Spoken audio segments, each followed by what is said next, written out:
ಎಂಟತ್ತು ದಿನಗಳ ಹಿಂದೆ ಮಾಜಿ ಮುಖ್ಯಮಂತ್ರಿಗಳು ನಮ್ಮ ಕೇಂದ್ರದ ಸಚಿವರಾಗಿರುವಂಥ ಎಚ್.ಡಿ. ಕುಮಾರಸ್ವಾಮಿ ಅವರು ನನಗೆ ದೂರವಾಣಿ ಕರೆಯನ್ನು ಮಾಡಿದರು. ವಿಜೇಂದ್ರ ಅವರೇ, ನಿಮ್ಮ ರಾಷ್ಟ್ರೀಯ ನಾಯಕರ ಜೊತೆಲಿ ಮಾತನಾಡಿ ಮೂರನೇ ಅಭ್ಯರ್ಥಿಯನ್ನು ನೀವಾದರೂ ಹಾಕಿ ನಾವಾದರೂ ಹಾಕ್ತೇವೆ, ಒಂದು ಫೈಟ್ ಮಾಡೋಣ, ಒಂದು ಸೀರಿಯಸ್ ಆಗಿ, ಯಾವುದೇ ಕಾರಣಕ್ಕೂ ಸುಲಭಕ್ಕೆ ಬಿಟ್ಕೊಡೋದು ಬೇಡ ಅನ್ನೋ ಒಂದು ಒಳ್ಳೆ ಉದ್ದೇಶ ಇಟ್ಕೊಂಡು ಮಾನ್ಯ ಕುಮಾರಸ್ವಾಮಿ ಅವರು ನನಗೆ ಮಾತನಾಡಿದರು. ನಾನು ಕೂಡ ಇಲ್ಲ, ತಾವೇ ಅಭ್ಯರ್ಥಿನ ಹಾಕಿ ನಾವು ಒಟ್ಟಾಗಿ ಸೆಣಸಾಟವನ್ನು ಮಾಡೋಣ ಅನ್ನೋ ಮಾತನ್ನು ಕೂಡ ನಮ್ಮ ರಾಷ್ಟ್ರೀಯ ನಾಯಕರ ಅಭಿಪ್ರಾಯದ ಮೇರೆಗೆ ನಾನು ಅವರಿಗೆ ತಿಳಿಸಿದ್ದೆ. BJP ಆಗಲಿ JDS ಆಗಲಿ ಇಬ್ಬರ ಉದ್ದೇಶ ಒಳ್ಳೆಯದೇ ಆಗಿತ್ತು. ಒಂದು ಫೈಟ್ ಔಟ್ ಮಾಡಬೇಕು, ಅದು ಸುಲಭಕ್ಕೆ ಬಿಡ್ಕೊಡಬಾರ್ದು, ಮೂರನೇ ಅಭ್ಯರ್ಥಿಯನ್ನು ಸಾಧ್ಯ ಆದಷ್ಟು ಗೆಲ್ಲುವಂಥ ಪ್ರಯತ್ನ ಮಾಡಬೇಕು ಅಂತ ಹೇಳಿ ಎರಡೂ ಪಕ್ಷಗಳು ಒಟ್ಟಾಗಿ ಪ್ರಯತ್ನ ಮಾಡಿದ್ದು ಸತ್ಯ.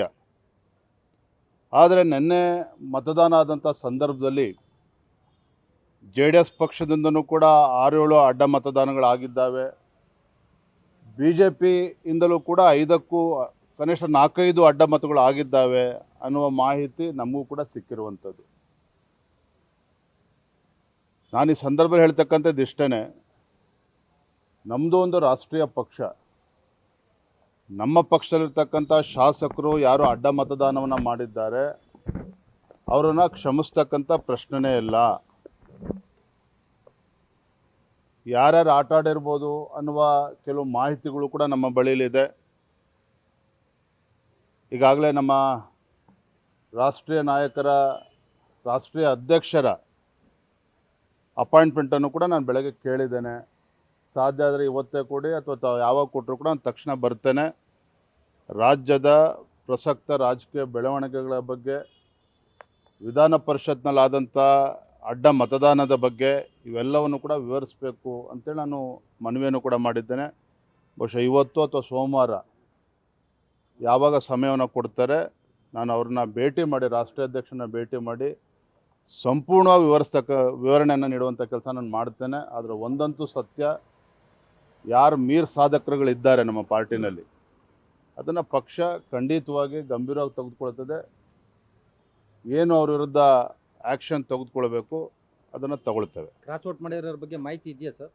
ಕೆಲವು ಮಾಹಿತಿಗಳಿದ್ದಾವೆ, ಎಲ್ಲವನ್ನು ಕೂಡ ನಾವು ಬಹಿರಂಗವಾಗಿ ಚರ್ಚೆ ಮಾಡೋದಕ್ಕೆ ಸಾಧ್ಯ ಇಲ್ಲ. But let me assure you, ಒಂದು ರಾಷ್ಟ್ರೀಯ ಪಕ್ಷವಾಗಿ there is limit for everything. ಈಗಾಗಲೇ ನಮ್ಮ ಭಾಜಪದಲ್ಲಿ ಗೊಂದಲಗಳ ಬಗ್ಗೆ ಸಾಕಷ್ಟು ಚರ್ಚೆಗಳಾಗಿದ್ದಾವೆ. ಇದನ್ನು ಈ ಸಂದರ್ಭ ಉಲ್ಲೇಖ ಮಾಡೋದಕ್ಕೆ ಹೋಗೋದಿಲ್ಲ. ಕಾರ್ಯಕರ್ತರು ಬೇಸತ್ತಿದ್ದಾರೆ ನಮ್ಮ ನಡವಳಿಕೆಯಿಂದ. ಆದರೆ ಒಬ್ಬ ಚುನಾಯಿತ ಪ್ರತಿನಿಧಿ, ಭಾರತೀಯ ಜನತಾ ಪಾರ್ಟಿ ಟಿಕೆಟ್ನಲ್ಲಿ ಗೆದ್ದಿರ್ತಕ್ಕಂಥ ಶಾಸಕರುಗಳು ಈ ಮಟ್ಟಕ್ಕೆ ಹೋಗ್ತಾರೆ ಅಂತ ಹೇಳಿದ್ರೆ ಎಲ್ಲೋ ಒಂದು ಕಡೆ ಗೆರೆ ಎಳೆಯುವಂಥ ಕೆಲಸ ಒಂದು ರಾಷ್ಟ್ರೀಯ ಪಕ್ಷವಾಗಿ ಅದು ಮಾಡಬೇಕಾಗ್ತದೆ. ಅದನ್ನು ನಮ್ಮ ರಾಷ್ಟ್ರೀಯ ಅಧ್ಯಕ್ಷರು ಕೂಡ ನಾನು ಈ ವಿಚಾರವನ್ನು ಚರ್ಚೆ ಮಾಡ್ತೀನಿ.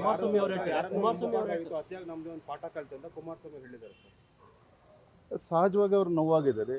ಕುಮಾರಸ್ವಾಮಿ ಅವರಾಗಲಿ ನಾವಾಗಲಿ ಅಥವಾ ಕುಮಾರಸ್ವಾಮಿ ಅವರು ಚರ್ಚೆ ಮಾಡಿದಾಗ ಒಳ್ಳೆ ಉದ್ದೇಶ ಇಟ್ಕೊಂಡೆ ಇಬ್ಬರು ಕೂಡ ಕ್ಯಾಂಡಿಡೇಟ್ ಹಾಕೋಣ ಅಂತೇಳಿ ತೀರ್ಮಾನ ಮಾಡಿರುವಂಥದ್ದು. ಅವರೇನು ಏಕಾಂಗಿಯಾಗಿ ನಿರ್ಧಾರ ಮಾಡಿಲ್ಲ. ಪಾಪ ನಮ್ಮ ಜೊತೆ ಚರ್ಚೆ ಮಾಡೇನೆ ನೀವೇ ಅಭ್ಯರ್ಥಿ ಅಂತ ಹಾಕಿ ಅಂತ ಹೇಳಿದ್ರು, ಇಲ್ಲ ನೀವೇ ಹಾಕಿ ಕುಮಾರಸ್ವಾಮಿ ಅವರೇ ನಾವೇ ಅವ್ರಿಗೆ ಹೇಳಿರ್ತಕ್ಕಂಥದ್ದು. ಅವರೇನು ಒತ್ತಾಯಪೂರ್ವಕವಾಗಿ ಅವರೇನು ಹಾಕಿಲ್ಲ. ಈ ಎರಡೂ ಪಕ್ಷಗಳು ಕೂತು ತೀರ್ಮಾನ ಮಾಡೇ ಆಗಿರುವಂಥದ್ದು.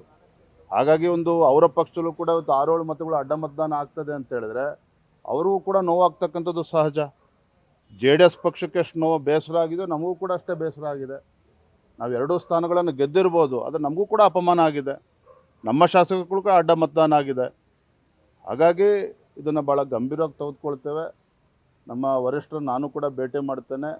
ಇದನ್ನು ತಾರ್ಕಿಕ ಅಂತ್ಯಕ್ಕೆ ತೆಗೆದುಕೊಂಡು ಹೋಗ್ತಕ್ಕಂಥ ನಿಟ್ಟಿನಲ್ಲಿ ನನ್ನ ಅಭಿಪ್ರಾಯ ಏನಿದೆ ನಮ್ಮ ರಾಷ್ಟ್ರೀಯ ನಾಯಕರು 5 ಜನ JDS ಇಂದ ಅಡ್ಡ ಮತದಾನ ಆಗಿದೆ ಅಂತ ಹೇಳ್ತಾರೆ.